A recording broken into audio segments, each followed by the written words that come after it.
Un jour, après une longue nuit de sommeil, le divin se réveilla et regarda vers la terre. Son regard se posa sur une région ensoleillée, située sur le talon d'une botte. Quel beau pays, pensa-t-il, fier de lui, en apercevant les villes perchées au sommet des collines, les côtes caressées par la mer, les paysages bucoliques.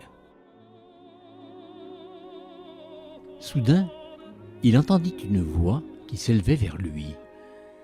Il tendit l'oreille, et alors qu'il s'imaginait en train de déambuler dans les ruelles étroites de ces lieux, il lui sembla que la voix était celle d'une femme qui tentait de le séduire.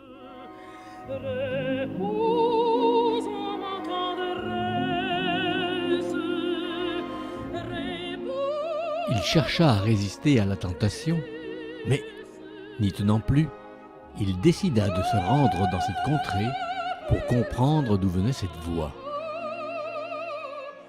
Il pensa tout d'abord que c'était peut-être les vagues qui étaient à l'origine de ce chant ensorcelant. Mais non.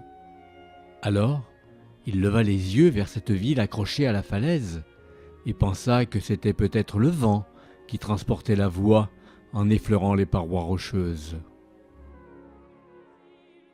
Pris de remords pour sa faiblesse, il se réfugia dans un champ d'oliviers pour retrouver la paix intérieure. À la vue de leurs troncs noueux, il se dit qu'eux aussi avaient dû se sentir torturés pour résister à la tentation. Mais la voix se fit à nouveau entendre, plus insistante et plus menaçante. Si tu ne m'aimes pas, je t'aime. Si je t'aime pas, garde-toi. Si tu ne m'aimes pas, si tu ne m'aimes pas, je t'aime. Alors, se souvenant d'Ulysse attaché au mât de son bateau pour résister au chant des sirènes, il entra, à la faveur de la nuit, dans un de ces temples du baroque érigés à sa gloire, dont était parsemée cette région, se pensant à l'abri.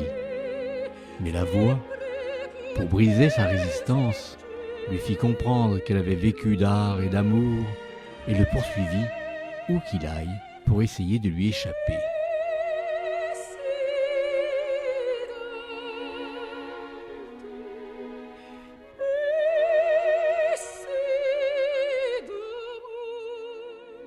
Comment résister à autant de grâce? Lui, le divin qui se pensait au-dessus de la tentation qui tourmentait les hommes, laissa dans un premier temps la beauté de cette voix l'envahir. Arrivé dans cette ville, où les demeures ressemblaient à des champignons que les habitants appelaient trulli, il lui sembla même que la voix se faisait envoûtante en s'échappant de l'intérieur de ces drôles d'habitations vers le ciel.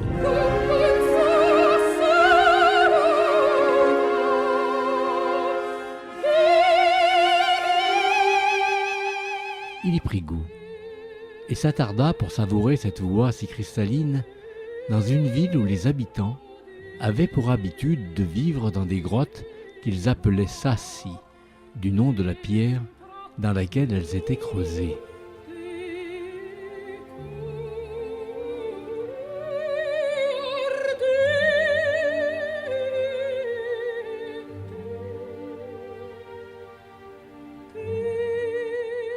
Il se laissa enchanter par la voix qui rebondissait de pierre en pierre, de quartier en quartier en se faufilant dans les ruelles jusqu'à la tombée de la nuit.